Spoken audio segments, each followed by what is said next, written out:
My name is Emily, and I'm a housewife. I live in a two-family home with my in-laws. I met my husband, Jake, when we were in college, and we dated for 5 years before getting married. For the first 2 years of our marriage, we lived in an apartment. But then Jake's parents strongly suggested we build a two-family house so we could live close to each other. I had met my in-laws many times while dating Jake, and they were always kind to me. So when they suggested the idea, I agreed without hesitation. Our house has two separate entrances, so we have our own space, but we're still close enough to help each other if needed. Since my own parents live far away, I actually felt thankful to have my in-laws nearby. For the first 6 months after moving in, everything seemed fine, just as I had expected.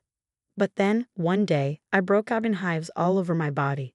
At first, it was just a mild reaction. It happened when we went out for dinner with my in-laws. We chose a Thai restaurant, and since my mother-in-law, Linda, and I arrived early, we started looking at the menu. Linda wanted to order a dish with cilantro, so I casually mentioned, "Linda, Jake doesn't like cilantro. Let's ask them to leave it out." That was it. Linda froze and stared at me. "What? What did you just say? Are you trying to tell me that you know Jake better than I do?" "What?" I had never seen her act this way before. For a moment, time seemed to stop. I still remember how her face, which had always been kind, twisted into something completely different. A few minutes later, my father-in-law and Jake arrived, and the rest of the dinner went by smoothly, as if nothing had happened. But from that day on, Linda started harassing me. I knew she loved her son, but I never imagined she would take it this far. Luckily, Jake wasn't the type to be overly attached to his mom. That was the only thing keeping me sane. Ding dong. Every morning at 10 a.m., right after Jake left for work, Linda would show up at my door just to pick on me. "Oh, what a lovely day. But you haven't done the laundry yet? Such a lazy wife." At first, she just criticized my housekeeping. I didn't expect her to come every single day, so I forced a smile and tried to ignore her. But as time passed, her words became crueler. "Hey, when are you getting divorced? A useless wife like you makes everyone miserable.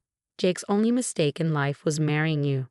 I had to resist the urge to grab the nearest heavy book and shut her up with it.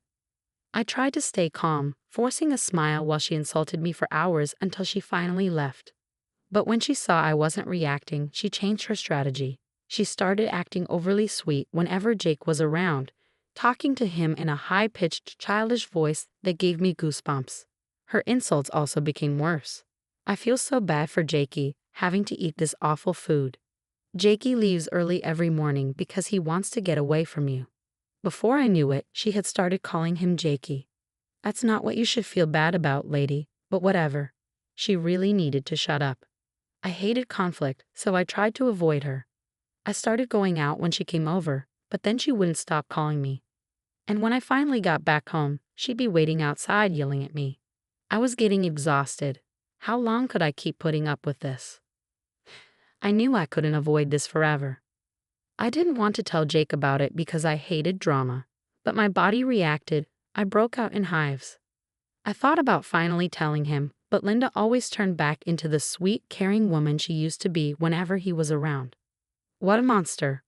People call sly women foxes, but with Linda's body shape, a raccoon seemed more fitting. A monster raccoon. How was I supposed to explain this to Jake and his dad? Even if I told them the truth, would they believe me? I felt stuck. My father-in-law, Robert, had always been kind to me, and he and Linda were a close couple.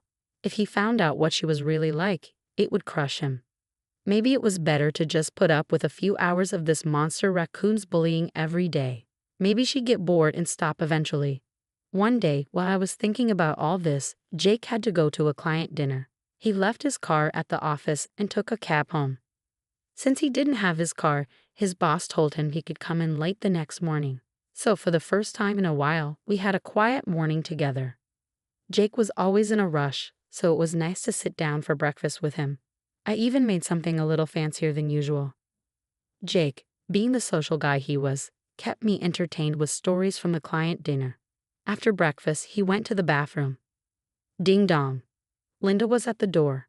She must have assumed Jake had already left since his car wasn't outside. As soon as I opened the door, she unleashed her usual attack, her words flying at me like bullets. "There are leaves all over the front yard. Can you even clean properly? Go clean up the mess. What? It wasn't even that bad. Disgusting, just like you. Did you grow up in a pigsty? You're the worst. Oh my. I hesitated for a second. Should I tell her Jake was still home? Or should I let her expose herself? Linda noticed my hesitation, and it only encouraged her. What? Are you trying to talk back to me? She snapped. This was my chance. I took a deep breath and made my voice sound weak, like I was about to cry. Mother, please forgive me. I'll do my best, I said softly. That flipped a switch in her. What do you mean? I'll do my best? She sneered. You're doing nothing?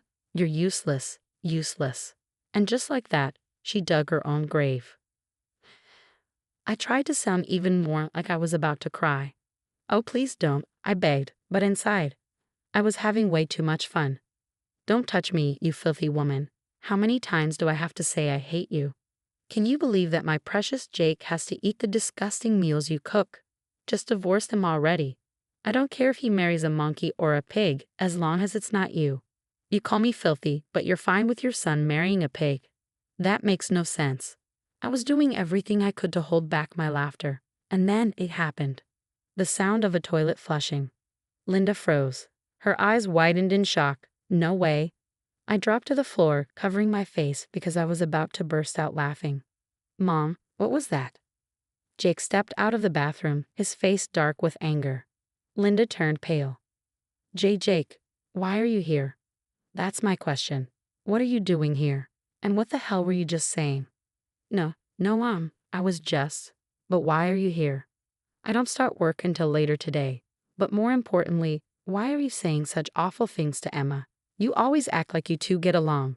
What's going on? I was still sitting on the floor, sneaking glances at Jake. At that moment, he looked like a superhero. No, it's not what you think. I was just teaching her. She doesn't do her housework properly. Saying you hate her, telling her to divorce me, and calling her a pig, that's your way of teaching her how to clean. I heard everything, Mom. This isn't the first time, is it? Even if you're my mother, I can't forgive this. You set me up. Linda shrieked, grabbing my shoulders and trying to pull me up. Mother, stop it. If she saw my face now, she'd know I was laughing. Enough, just leave. Linda, who had just been scolded by her precious son, stormed out, sobbing. When I finally calmed down, I sat up and made my face look like I had been crying. Jake, my tears. I'm so sorry, he said. But honestly, I wasn't crying because I was sad. I had just been trying not to laugh too hard. I took a deep breath and finally told Jake everything. How Linda showed up every morning just to harass me. How my hives started small but got worse because of the stress. How my whole body was covered in them now. Jake's face fell. Emma, I'm so sorry. I didn't realize how bad it was. This stops today. You don't have to put up with her anymore. I'll handle it. She might come by again, so can you go out for the day? I don't want you to deal with her alone. His words made me tear up, real tears this time. I felt so lucky to have married him. At the same time, I couldn't believe a man this amazing came from a woman like Linda. A monster raccoon gave birth to a Pegasus, I muttered. That afternoon, I treated myself to a nice lunch and went to karaoke. For the first time in ages, I felt completely free. Meanwhile, Linda blew up my phone with calls and texts like some kind of possessed demon. I sent her a message back. I'll be forwarding all your texts and voicemails to Jake. Suddenly, the messages changed. The number of apologies tripled. I guess she had a lot of free time now. That night, after Jake got off work, we went out for dinner together. Let's talk to Mom and Dad about this, Jake said. Let's move out. I don't know how Dad will react, but if we sell the house now, we'll save a lot on the loan. I don't think you want to see them anymore, so I'll be the one to talk. I'm really sorry about everything. He was so kind that I almost felt guilty for my fake crying earlier. Then we went to my in-laws' house. The moment we arrived, Linda shot me a terrifying glare. I just smiled back at her sweetly. Jake listened to me. It was all a misunderstanding this morning. You know that, right? She said, scrambling to make excuses. Jake ignored her. Dad, can we talk for a minute? My father-in-law, Mark, looked confused but sat down at the dining table with Jake. As Jake explained everything, Mark's face went blank with disbelief. Meanwhile, Linda kept crying dramatically the entire time. "Emma, I want to apologize to you too," Mark said. "I'm really sorry. What Linda did was unforgivable. Bullying is something no adult should do. This is our responsibility as well." He sighed and turned to his wife. "You need to apologize properly." He made her bow her head. "I am sorry. I'm sorry." Linda sobbed, repeating the words over and over like some kind of curse. It was honestly a little creepy. "We're moving out," Mark suddenly announced. "I agree with selling the house. It's better if we keep our distance. I'll cover the remaining loan, so you two don't have to worry about money." Linda started wailing like a child. "No way. I promise I'll change. Don't leave me, Jake." "Enough," Mark snapped. "Do you think we have a choice? You did this to yourself." It was shocking to hear Mark yell. He and Jake were always so calm. I had never seen them this angry before. "Thank you, Dad," Jake said. "I'll take care of the paperwork and call you when it's done." "Thank you, Father," I added. After months of stress, everything was resolved in a single day. I was so exhausted that I went home and fell asleep immediately. For the first time in ages, I slept soundly, without worrying about the next morning. To avoid being alone at home, I stayed with a friend until we decided where to move. My hives, which had covered my entire body, disappeared the day after I stood up to Linda. It's amazing how much stress can affect the body. A week later, we signed a contract for an apartment near Jake's office. Now I feel like a newlywed again, and Jake and I are happier than ever. I still get a little anxious when the doorbell rings in the morning while I'm home alone. It's a lingering trauma, but I'm slowly recovering.